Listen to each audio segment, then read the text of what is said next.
Waalaikumsalam warahmatullahi wabarakatuh. Assalamualaikum warahmatullahi wabarakatuh. Waalaikumsalam warahmatullahi wabarakatuh. Alhamdulillah, terima kasih. Ya, terima kasih teman-teman yang sudah on cam maupun yang masih off cam. Ada Ahmad Fadul, ada Firisa, ada Farah, ada Ayu ya, ada Nur Ma'ruf, Aida, Isa. Wah, si hari ini di Banjarmasin ini. Iya, Pak. Oke, Basil, Anissa, Isa, dan Aida.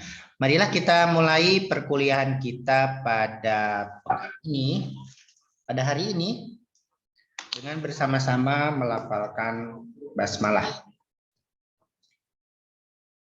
Bismillahirrahmanirrahim. Baik teman-teman, apa materi kita pekan lalu? Dan sudah saya kirim summary-nya.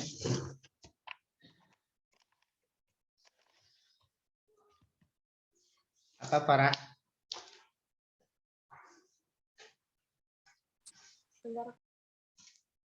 Apa? Oke. Masih ingat yang pekan lalu? Ayu, kita kan luring. Ayu ada ya, Fadul ada kayaknya. Firisa ada. Ihza ada nggak Ihza kemarin? Basil ada. Oke. Apa dia?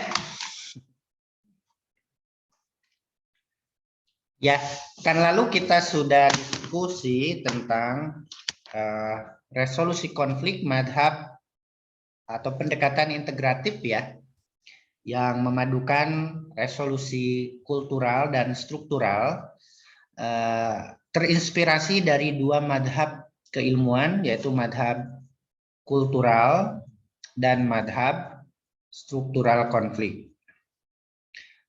Teman-teman semua, ada pertanyaan tentang itu? Adakah? Halo? Belum ada, Pak. Belum ada. Tenang. Soalnya baru masuk, Pak. Itu.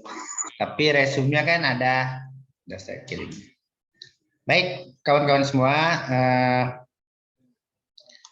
Ini persoalan IT. Mohon sabar. Masih ngeklik.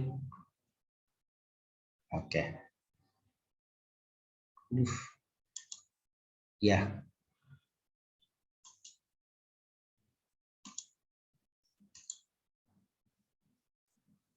Bisa dilihat?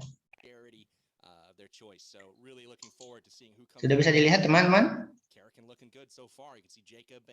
Masih muter-muter, Pak, punya saya, Pak.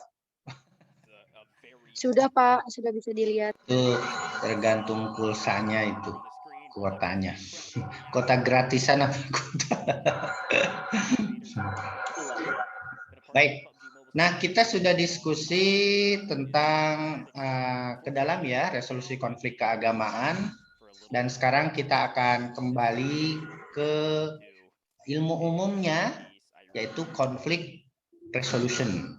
Dari sinilah pangkal ilmu itu, dari konflik resolution ini. Nah, kita karena studi sosial keagamaan di prodi ini, maka mata kuliahnya mengintegrasikan antara ilmu sosial dengan ilmu agama kan? Resolusi konflik sosial keagamaan. Nah, kawan-kawan, perjalanan kita sampai pekan terakhir ini sudah sampai mana kira-kira? Ini awal peta yang awal sekali saya jelaskan ke teman-teman semua. Dan hari ini akan saya ingatkan lagi. Kita sudah sampai diskusi di mana? Oke. Teman-teman, kita sudah diskusi tentang sosial konflik.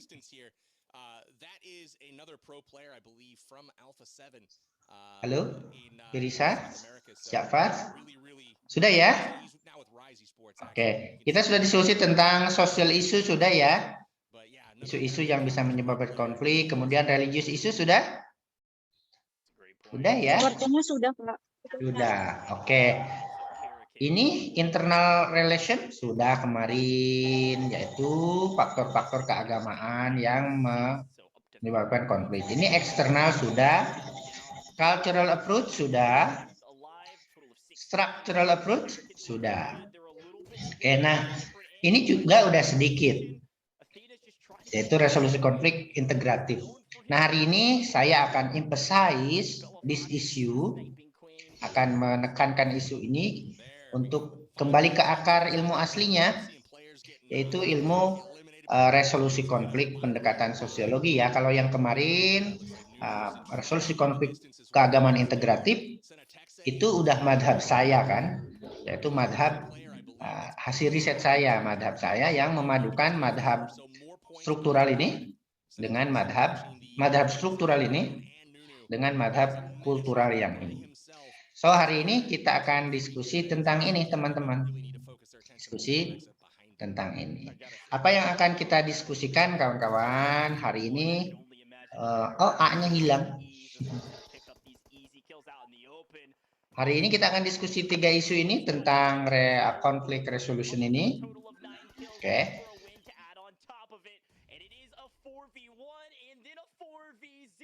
Apa itu resolusi konflik? Ini A. Bilang.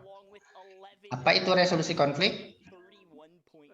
Kemudian dari diskusi kemarin, dan kita sudah diskusi ini tentang resolusi konflik di teorinya Karl Marx, Dahrendorf, Lewis-Koster.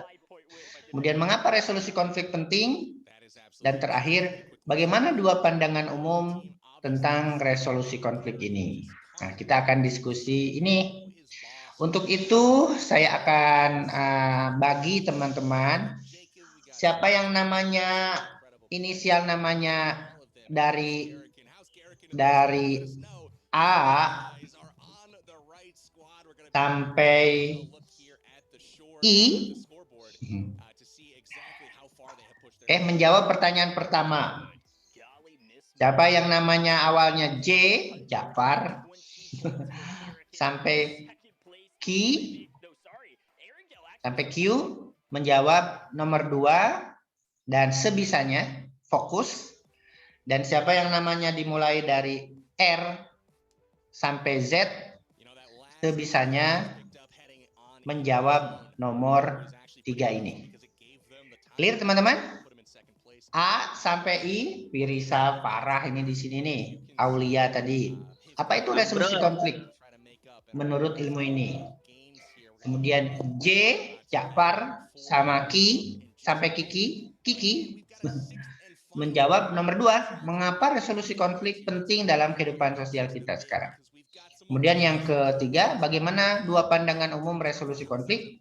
Silakan dijawab teman-teman yang inisialnya R sampai R, S, T, U, P, W, X, Y, Z. 5 menit saja sebisanya. Silakan. Saya tungguin dari sini. Saya monitor. Pria berarti Anda nomor berapa pria? 2. Aida nomor 1. Farah nomor 1. Ayu nomor 1. Teresa nomor 1. Puji nomor 2. Begitu seterusnya. Clear teman-teman? Clear, Pak. Ya, silakan. Saya minum dulu.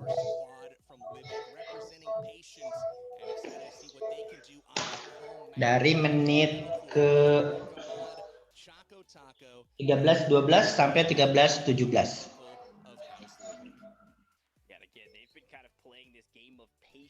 Trigger discipline the entire time, because when you're the looters as a member of the House of Livik, you make your plays from the shadows, ensuring you always have the upper hand. You stalk your opponent until they are alone or until their head is in your scope's crosshairs. They're doing a great job of kind of following this creed, and I'm excited for them to continue to do so here in map number 4. They're defending their home turf, and they're 5 points behind Erangel Powerbank, so I can only imagine they're going to have to play somewhat aggressive to try to close that gap on Karakin, but also boleh googling, boleh call friend.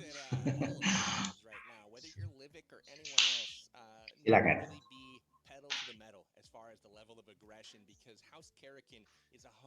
Sudah dapat pria?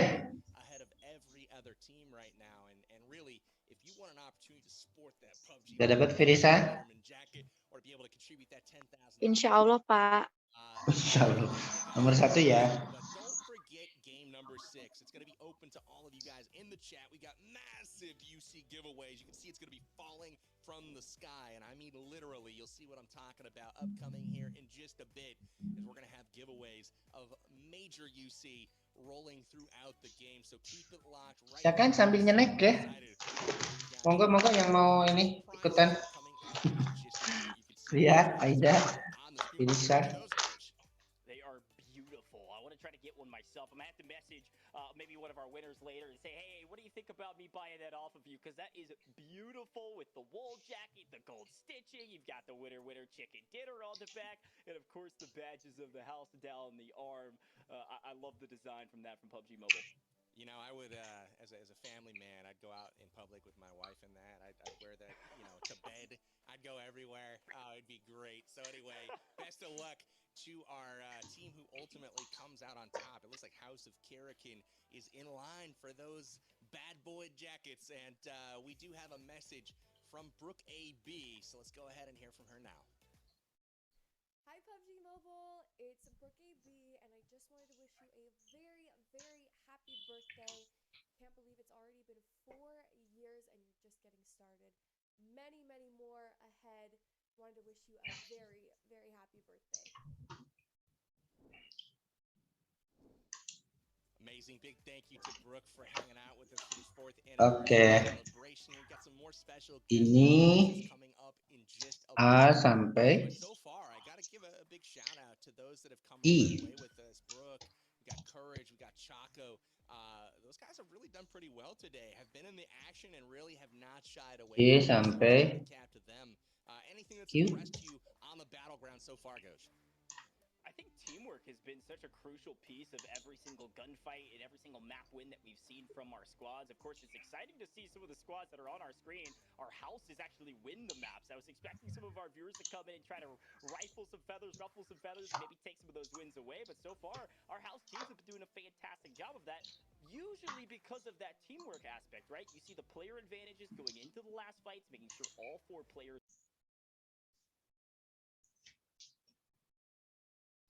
1 menit lagi.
Cukup ya, waktunya habis.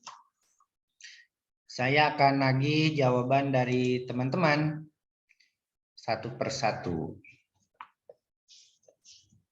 Oke.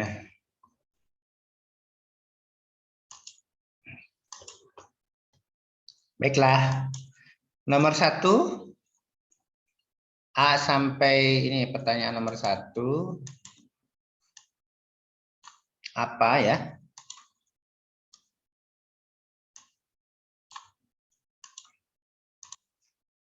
Apa? Waduh, kok gitu? Kenapa ini?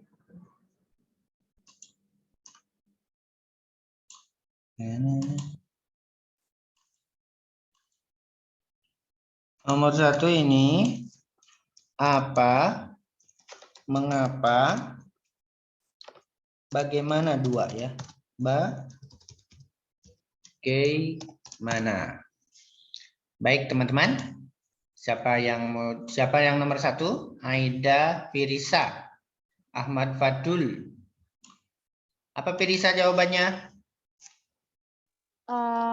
Resolusi konflik itu menurut saya tuh upaya pencarian jalan keluar, Pak, dari suatu masalah, Pak. Jadi kalau misalkan ada Upaya masalah berarti pencarian jalan jalan keluar dari suatu keluar masalah. dari suatu masalah ya. Ini ya. Ya, Pak. Oh, kok ininya gini sebentar. Ya, oke. Siapa lagi yang kebagian nomor 1? Saya, Pak. Ini Firisa ya.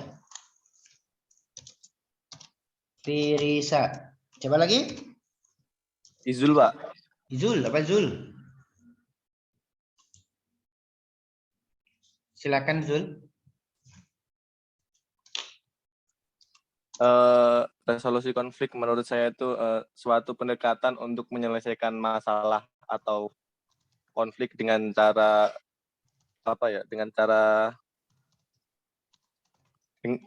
secara konstruktif, Pak. Konstruktif, kata kuncinya konstruktif ya Zul.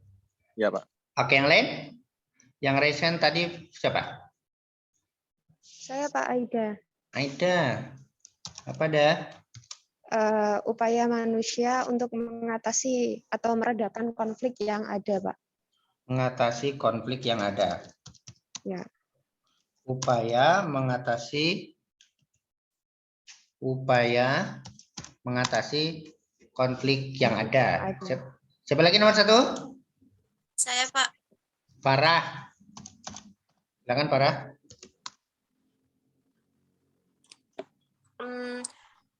Resolusi konflik menurut saya itu merupakan suatu cara maupun metode yang memiliki tujuan untuk memecahkan suatu masalah, Pak. Metode memecahkan suatu masalah ya, atau konflik ya. Ya. Oke, Padul.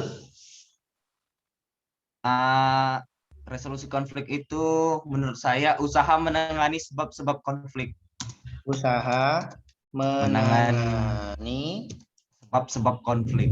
sebab konflik ya dulu ya. Iya, Pak. Oke, good. Terima kasih. Yang mengapa siapa? Yang apa masih ada? Saya, Pak. Farid. Ya, Pak. Pak Farid. Suatu pendekatan yang memiliki tujuan untuk menyelesaikan konflik melalui pemecahan masalah secara konstruktif, Pak. Menyelesaikan konflik secara konstruktif. Iya, Pak. Konstruktif. Oke, good. Masih ada kelompok 1? Saya, Pak. Wah. Anissa itu kelompok 1 ya? Ya. Oke. Abror dulu. Oh ya, Anissa dulu boleh. Suatu jalan tengah untuk menyelesaikan persoalan yang ada. Jalan tengah menyelesaikan persoalan yang ada. Kalau Abror? Upaya untuk menemukan solusi dari suatu permasalahan, Pak. Upaya menemukan solusi suatu permasalahan ya. Oke, Iya, ini Pak. dari Farid sampai. Oke, good. Baik, teman-teman. Yang nomor 2, siapa? Saya, Pak. Iya, Pak. Siapa saya itu? Saya adalah Pak. Anda. Siapa dulu ini? Muhammad Abu Hasan. Hasan. Hasan Asy'ari. Ya, Abu Hasan. Mengapa penting dan harus dilakukan? Karena dengan adanya resolusi konflik, kita dapat mengetahui sebab dari suatu persoalan dan solusi dari persoalan tersebut. Oke, untuk mengetahui sebab dan solusi persoalan ya. Itu Habib? Habib. Iya, Pak. Hasan. Yang lain? Saya, Pak. Ja'far. Apa, Far? Untuk perdamaian, Pak. Untuk perdamaian. Wah, singkat. Dan Hah? menyatukan pihak yang Ya. berkonflik. Untuk mendamaikan dan menyatukan dong. Ya. Untuk perdamaian dan menyatukan Pihak-pihak yang berkonflik. pihak-pihak yang konflik.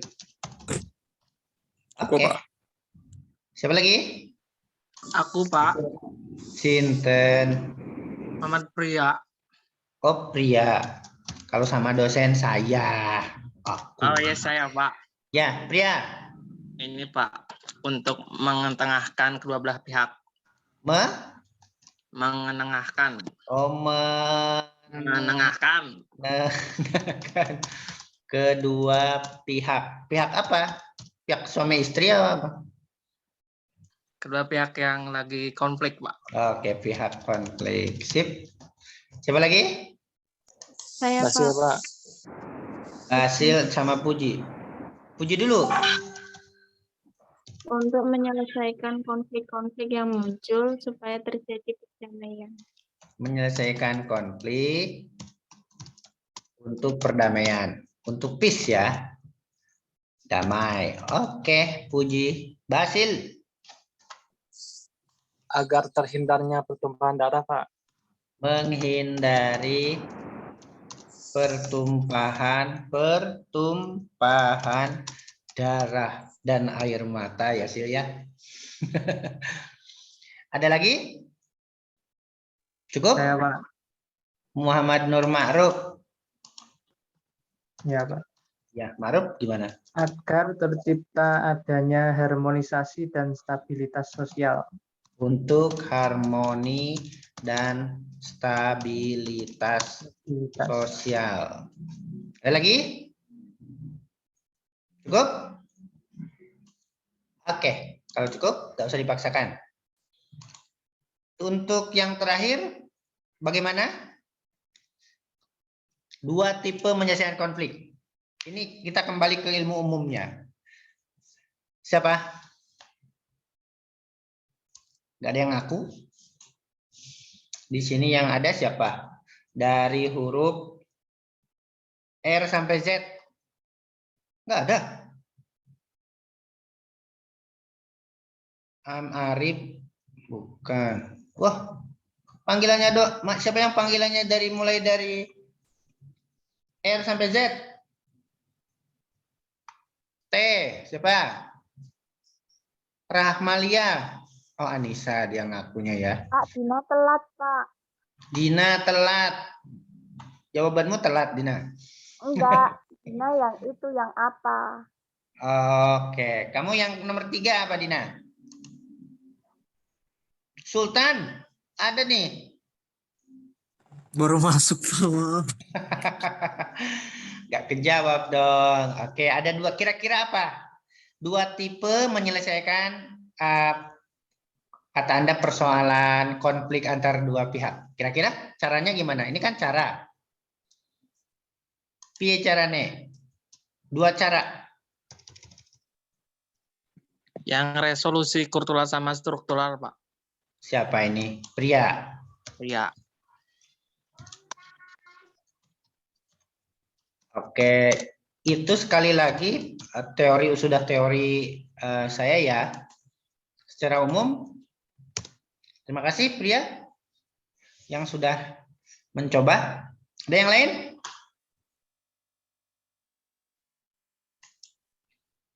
Oke, kalau tidak ada, let's read. Menurut Firisa, resolusi konflik keagamaan adalah upaya pencarian jalan keluar dari suatu masalah. Nah, resolusi konflik ya, dari suatu konflik berarti ya, teman-teman harus lebih distinct, lebih tegas. Izul, pendekatan untuk menyelesaikan konflik, oke? Dengan cara konstruktif, tidak dengan cara destruktif. Oke, good. Aida, upaya mengatasi konflik yang ada, para cara atau metode memecahkan suatu masalah. Fadlul, usaha menangani sebab-sebab konflik. Farid, pendekatan yang bertujuan menyelesaikan konflik secara konstruktif, mirip yang tadi. Kemudian Anissa, jalan tengah menyelesaikan persoalan yang ada. Upaya menemukan, siapa tadi ini? Pria ya? Pria ini. Oke. Dina, mau jawab apa? Kamu terlambat. Upaya untuk memecahkan suatu permasalahan. Oh, Dina. Atau Pria. Apa, Dina? Upaya untuk menyelesaikan suatu permasalahan. Upaya. Walah anaknya nelpon. Lagi nggak? Oh, udah ketemu. Alhamdulillah. Oh iya. Iya, Nak. Sebentar lagi ngajar ya. Ya. Tuh diketawain Mbak Aida, Mbak Pirisa, Mbak Parah tuh. Mbak Ayu. Udah ya. Nanti sore pulang. Udah ketemu di chat ya. Baik. Anak saya hilang HP yang nomor 3 sampai berbulan-bulan jadi rumah temennya. Upaya apa, Dina? Untuk memecahkan suatu permasalahan. Memecahkan suatu konflik dong, ya. Oke. Oke, good. Yang kedua, mengapa? Kata Abu Hasan untuk mengetahui sebab konflik tadi dan bagaimana solusinya. Kata Ja'far, untuk mendamaikan dan menyatukan pihak-pihak yang berkonflik. Karena itu penting. Kata Pria, oh yang tadi bukan Pria, ini siapa ini? Nggak tahu Pak, yang pertama siapa? Abror, Pak. Abror. Bukan ini, upaya menemukan permasalahan. Bukan Pria, Pak. Ya, bukan. Siapa tadi ini? Abror. Abror tuh di tengah. Abror apa? Abror terus Anissa apa benar-benar? Abioy. Oke, Yoy. Terus kata Puji penting untuk menyelesaikan konflik untuk perdamaian. Kata Basil untuk menghindari pertumpahan darah dan air mata ya Basil. Kata Ma'ruf untuk harmoni dan stabilitas sosial. Kemudian kata Pria ada 2 tipe, struktural dan kultural. Itu hasil riset saya ya. Teman-teman, mari kita kasih apa namanya? Reaction. Terima kasih, bagus semua. Mana reactionnya? Mana? Untuk jempolnya? Oh, kok gak ada? Lupa di mana ya? Apps. Oh, bukan. Punya saya nggak ada kok, nggak bisa jempol. Gimana ini? Karena lagi share apa gimana? Oke, terima kasih. Bagus-bagus jawabannya. Ada tambahan dari teman-teman yang lain?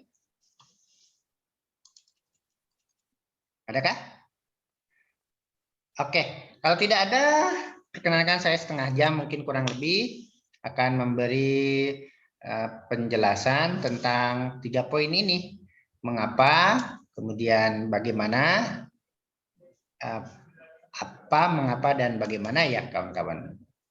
Terima kasih ilmunya. Oke, teman-teman semua, ya resolusi konflik atau conflict resolution itu adalah sama dengan jawaban teman-teman, cuma ini pakai bahasa sana.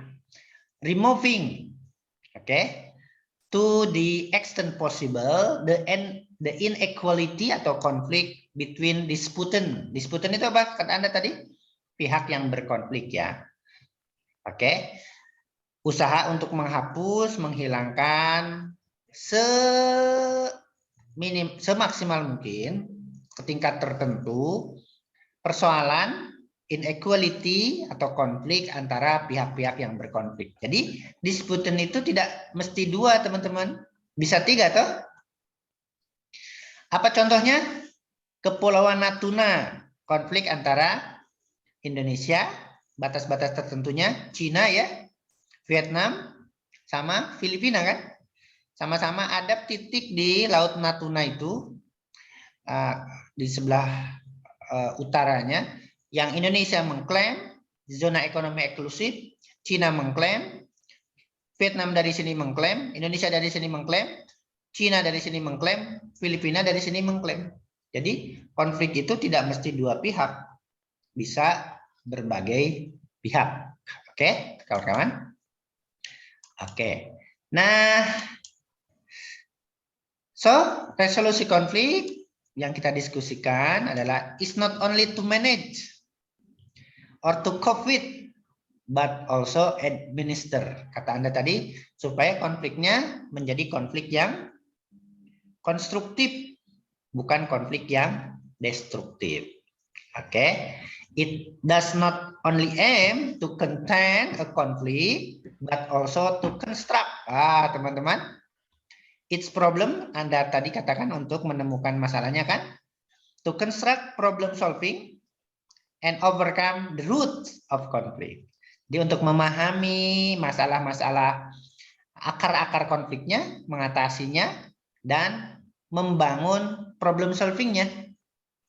Kalau masalahnya adalah masalah rebutan lahan parkir, misalnya antara dua kelompok sosial, maka gimana solusinya? Apa bagi 2 jam 2 jam? Kelompok A 6 jam, kelompok B 6 jam, kelompok C 6 jam, kelompok D 6 jam. Misalnya hanya konflik lahan parkir di Jakarta sering ya.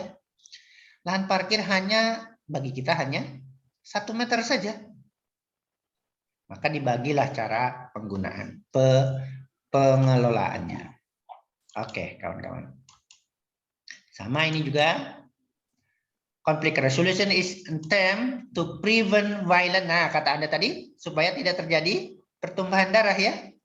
Upaya untuk mencegah konflik menjadi violence, menjadi kekerasan. While other means are being used to promote structural justice. Nah, kata Anda tadi, untuk mencapai perdamaian. Kalau ini keadilan struktural. Today, it's also be used to transform a conflict. Conflict resolution juga ada istilah lain, teman-teman. Selain conflict resolution, ada conflict transformation, ada conflict management, ada 3. Conflict resolution, ada transformation, ada management. Karena itu ada manajemen konflik kan, atau konflik manajemen ini. Ada 3 istilah yang dibedakan, tetapi tujuannya juga sama dan kadang penggunaannya saling tumpang tindih. Oke, 3 areas of ini conflict resolution is oriented toward conducting conflict constructively. Kata Anda tadi secara konstruktif supaya konflik tidak menjadi destruktif, even creatively, bahkan secara kreatif kan?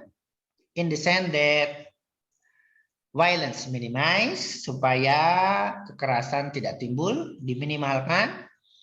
Antagonism between adversaries is overcome. Permasalahan-permasalahan antara pihak-pihak yang berkonflik bisa diatasi. Oke, ini konstruktif kan dan kreatif.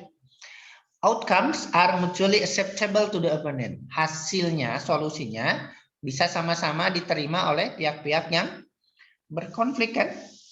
Kemudian settlement are enduring. Kesepakatan dilaksanakan. Ini dia secara konstruktif dan kreatif supaya kekerasan minimal. Kemudian antagonisme, permasalahan-permasalahan yang timbul antara pihak yang berkonflik bisa diatasi. Kemudian hasilnya bisa sama-sama diterima oleh pihak yang berkonflik. Kemudian kesepakatan, settlement bisa dicapai, bisa diwujudkan. Ini dari buku Louis Cresbrook dalam Daniel Druckmann dan Paul F. Deal ya, Conflict Resolution. Tadi perasaan saya bawa. Oke. Oh iya, ini bukunya buku ini Conflict Resolution, dulu saya kuliah di S1. Oke, sampai sini ada pertanyaan? Karena itu kawan-kawan ada istilah lain dalam conflict resolution ini, yaitu sebelum ke situ ini masih conflict resolution orientation. So conflict resolution itu include a long term strategy, short term, ya, tactic and action by adversaries as well as by mediators. Oke, bisa jangka panjang, bisa jangka pendek. Aksi-aksi jangan pendek, jangka panjang, taktik siasat ya, cara. Nah, karena itu kawan-kawan sama ini ya, sama dengan yang tadi. Ada istilah lain dari konflik transfer konflik ini, ada konflik manajemen, ini dia. Nanti saya kirim PowerPoint-nya. Ada konflik transformation, saya punya bukunya ini ya, dari dosen saya dulu di Kanada ini. Oke, ini dia. Nah, kita tidak detail bahas ini ya. Nah, ada 3 area resolusi konflik dan hurufnya jadi kacau gini. Kira-kira apa ini? Kalau kemana-mana, bisa dibaca? Nomor 1 apa kawan-kawan? Halo. King Resolved. Ketikan sayanya belum kebaca. Syari bisa membaca? Nggak ada, Pak. Tidak. Oh ya? Iya tuh di sini juga amburadul. Kalau yang tadi amburadul nggak? Sebelum ini. 3 area konflik, judulnya apa? Itu aman, Pak. Tapi sekarang itu Pak, nggak jelas itunya Pak. Gara-gara dirimu ini menyalahkan orang. Itu membuat konflik itu ya. Menyalahkan. Judulnya nggak kebaca? 3 areas of conflict resolution tidak kebaca? cuman kedua yang baca, peacekeeping. Baca, tapi itu cuma 2 poinnya, Pak. Ya, nomor 1. Nomor 3 nggak ada. Nomor 3. 1 peacemaking, teman-teman.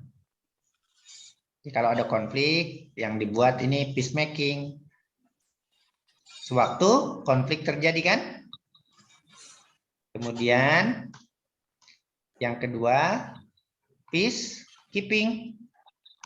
Pasca konflik. Peacekeeping.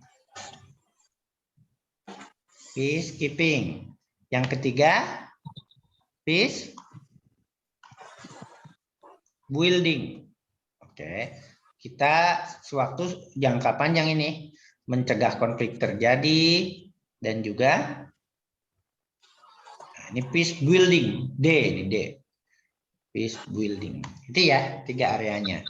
Peacekeeping itu ketika terjadi konflik maka dibuatlah suasana peacemaking. Ketika sudah ini terbentuk, dijagalah dengan peacekeeping, oke. Dan untuk mencegah jangka panjang peace building ini 3 area ya, in detail. Oke.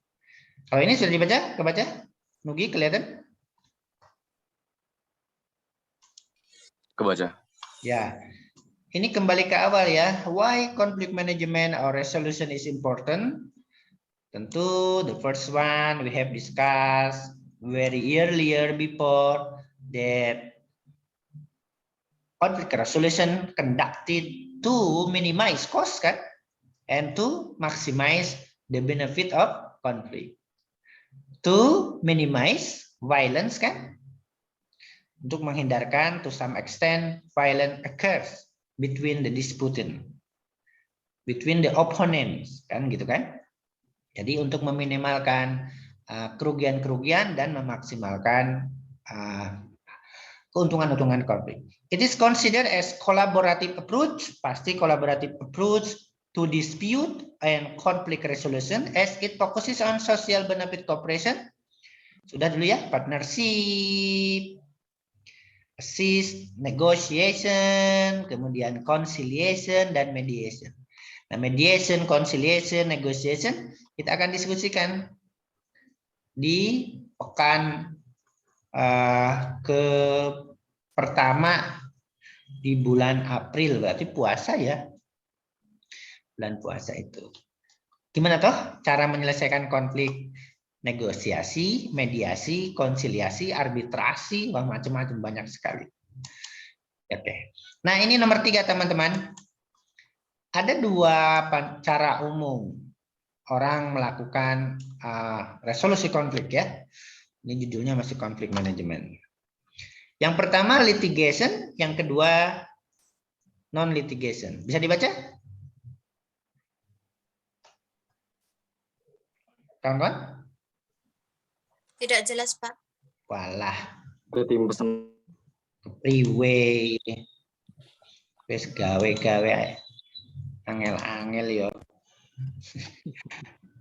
Masih bisa baca? Masih tidak jelas, Pak. Waduh. Satu litigasi. Satu litigasi, teman-teman. Ada yang pernah dengar kata litigasi? Adakah? Belum, Pak. Adversarial? Ini orang hukum kan? Siapa yang pacarnya orang hukum? Ayo telepon. Bang atau Dek, apa litigasi?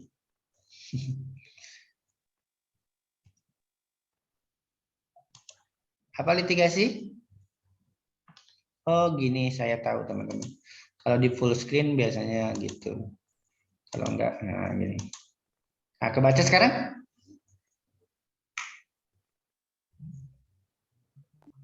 Kebaca. So bagaimana orang pada umumnya menyelesaikan konflik? Ini dia teman-teman, bisa faktor, bisa dengan cara litigasi, bisa non litigasi. Apa litigasi? Ini gambarnya ini. Ini gambarnya nih. Pengadilan, Pak. Penyelesaian suatu perdata yang dihadapi melalui pengadilan. Kalau non litigation, non adversarial, non pengadilan. Nah, kita di mata kuliah ini support yang nomor 2 ini. Non litigation. Oke. Jadi ada 2 cara orang dan mindset orang menyelesaikan persoalan itu, yang ada katakan permasalahan, persoalan, konflik itu dengan 2 ini. Nah, Anda di mana, kita di mana, tapi mata kuliah ini support Anda nomor 2. Apa dia? Oke, ini orang yang adversarial and non-adversarial thinking atau mindset, yang pengadilan ini, the adversary system increases the accuracy of fact finding. Lewat pengadilan kan? It best protect individual right. Memang pengadilan itu cara terbaik untuk memenuhi, menjaga hak-hak individu. It removes power differential. Memang ya. Tapi it's cathartic kan? Kalau di pengadilan, nugi salah ya salah, dihukum ya dihukum. Kalau non pengadilan, kita bisa ada pendekatan kekeluargaan, pendekatan maaf-memaafkan, kan? Pengadilan enggak. Salah, benar, benar, salah. Yang salah, yang menang, menang ya. Bukan benar salah ya, belum tentu yang benar itu menang. Belum tentu yang salah itu kalah. Bisa jadi yang salah menang kan? Ini katartik, oke? It is an integral part of the rule of law in a democratic society. Ya, betul ya.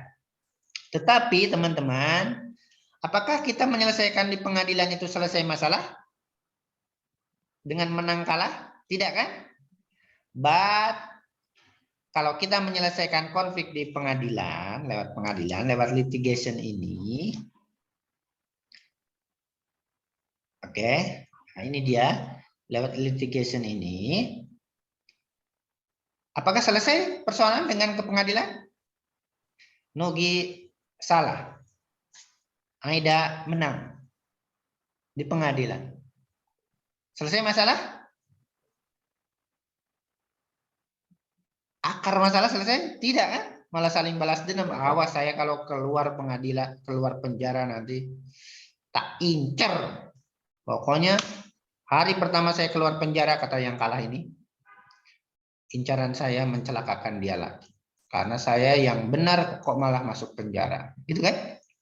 Nah, increases contentiousness kan? Di pengadilan apa? Kontestasi kan?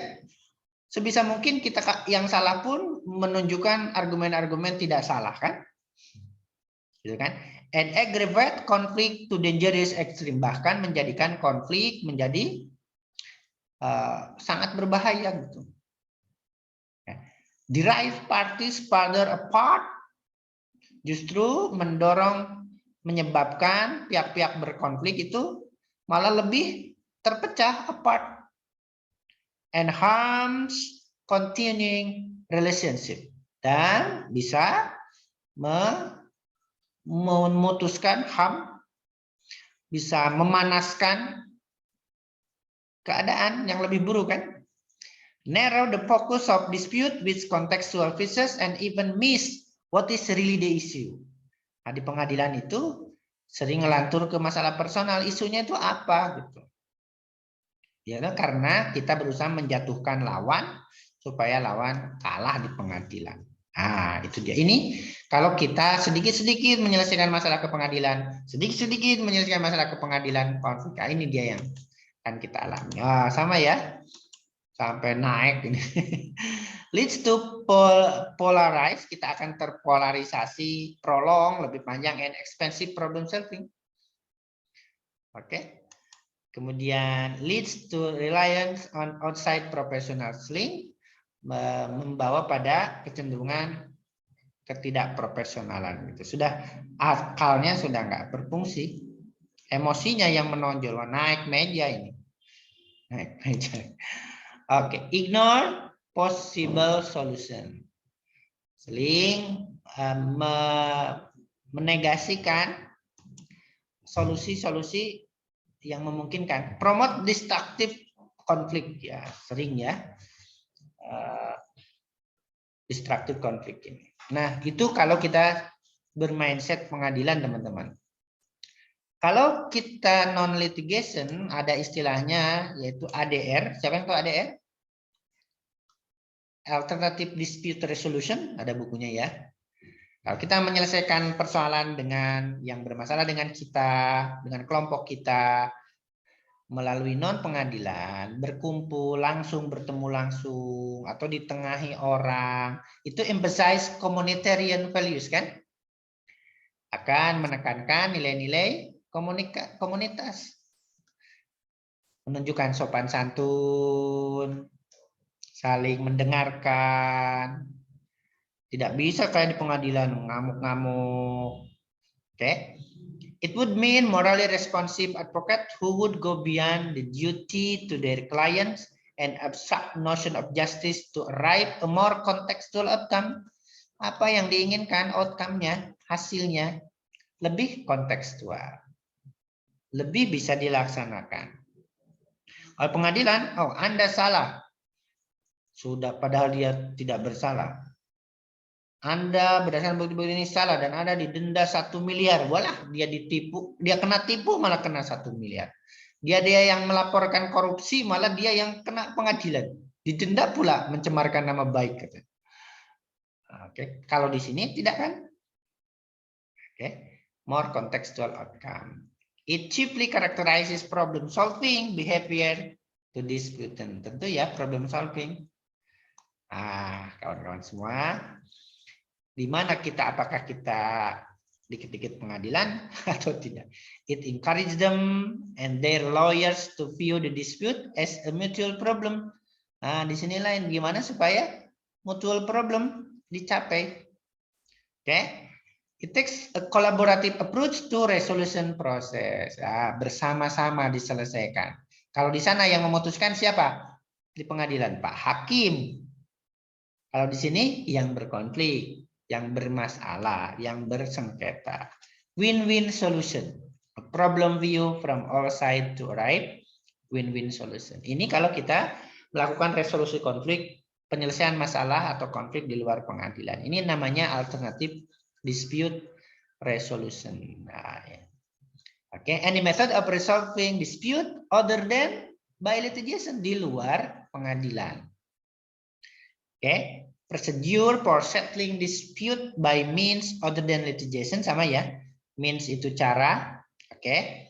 Kemudian sama, ini refers to any means of settling disputed outside of courtroom, pengadilan. It also refers to a variety of processes that help parties resolve dispute without a trial. Trial ini sama, pengadilan, trial, courtroom, litigation itu sama ya. Historinya gini dulu, benefitnya kalau kita menyelesaikan masalah secara itu, Lower cost tidak banyak keluar uang ya. Parties choice of a neutral third party to direct negotiation. Just likelihood and speed of settlement. Wah, ini suka ya, dan cepat menyelesaikan persoalan. Kalau ke pengadilan lama loh teman-teman, dijadwal lah. Kalau bisa dipanjang-panjang kan supaya bayarannya tambah toh. Practical solution tailored to parties interest and need. Durability of agreement. Kesepakatan yang sangat durable ini. Kemudian confidentially, sangat memuaskan kedua pihak, dan the preservation of relationship and reputation. Menjaga pertemanan dan reputasi masing-masing. Itu kalau kita menyelesaikan resolusi konflik di luar pengadilan. Goalnya individual satisfaction ya, kepuasan individu atau kelompok, individual autonomy atau social autonomy, social control, itu ada social justice, social solidarity, kemudian personal transformation. Kalau di pengadilan, no, Anda berdasarkan hukum positif kalah. Anda berdasarkan bukti-bukti saksi-saksi salah atau menang, padahal belum tentu kan yang menang itu adalah yang benar dan yang kalah itu yang salah. Sering terjadi sebaliknya. Glosarinya ini ya, ada adjudication, ada arbitrasi nanti akan kita diskusikan ini, konsiliasi kita diskusikan ini, mediation kita diskusikan ini, negotiation. Banyak, ada hybrid process, confidential, family law, kekeluargaan bahasa kita, ombudsman bahasa kita ya, ombudsperson, dan lain-lain. Ini kawan-kawan semua, bagaimana caranya? Ini sudah tadi. How does menyelesaikan konflik di luar pengadilan ini? Ya, melalui mediasi. Apa itu mediasi? Apa itu negosiasi? Kita akan diskusikan nanti ya. Apa arbitrasi? Kemudian arbitration apa? Reconciliation apa? Atau conciliation? Case family law apa? Natural evaluation apa? Parenting apa? Parenting ya, kekeluargaan. Summary just trial ada di bukunya. Oke, kawan-kawan, itu secara singkat saja bagaimana resolusi konflik sebagai induk ilmunya itu kita maknai, kemudian mengapa itu penting dalam konteks konflik sosial, dan bagaimana dua cara orang menyelesaikan konflik baik secara litigation maupun non-litigation. Nah, mata kuliah ini tentu akan dilanjutkan besok setelah UTS kalian di mata kuliah lain untuk seges kita menyelesaikan konflik di luar pengadilan. Kalau di pengadilan, dikit-dikit pengadilan, wah biayanya banyak, waktunya banyak, tidak terjaga privasinya. Coba, siapa yang pernah ke pengadilan? Di depan itu ada daftar kasus-kasus, kapan disidangkan, Nogi, pihak tergugat Nogi, yang menggugat Aida, kasus maling sandal, kapan disidangkan, ada itu di depan pengadilan itu, dan bayar dulu ke BNI. Kalau ini saya tahunya waktu mengusulkan akta lahir anak pertama yang terlambat, kan harus ke pengadilan, menyediakan saksi, bayar ke bank tertentu untuk biaya pengadilan lain. Jadi mahal sekali untuk ke pengadilan itu. Baik, silakan kalau ada pertanyaan kawan-kawan. Di sini ada?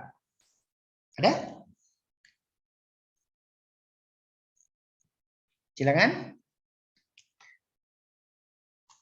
Ada dua cara. Gimana pandangan kalian sekarang dalam melihat konflik? Apakah kalian litigation mindset atau non-litigation mindset, atau di luar pengadilan? Tentu secara praktek ya teman-teman, kita secara sosial di kampung kita masing-masing sudah sering kan mempraktekkan penyelesaian konflik di luar pengadilan ini ya. Tidak dikit-dikit ke polisian, dikit-dikit ke kepolisian, tidak kan? Kita sering menyelesaikan masalah, dimusyawarahkan di perumahan, misalnya kalau itu perumahan, di RT misalnya, atau secara kekeluargaan ketemu langsung. Dan itu sudah kita praktekkan. Ini hanya menteorikan saja. Gitu. Silakan pertanyaan.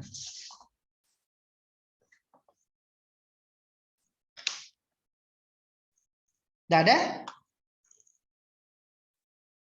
Sepertinya belum ada, Pak. Sepertinya belum ada. Karena pakai seperti, mungkin ada. Jadi saya nggak ada ya. Bagi acara ini saya ini. Baik, kalau tidak ada, marilah kita tutup silaturahmi kita pada kesempatan ini. Mohon diingatkan saya agar ngirim PowerPoint-nya ke teman-teman supaya dibaca. Mari kita tutup bersama-sama dengan melafalkan hamdalah. Alhamdulillahirabbil alamin. Assalamualaikum warahmatullahi wabarakatuh. Waalaikumsalam warahmatullahi wabarakatuh.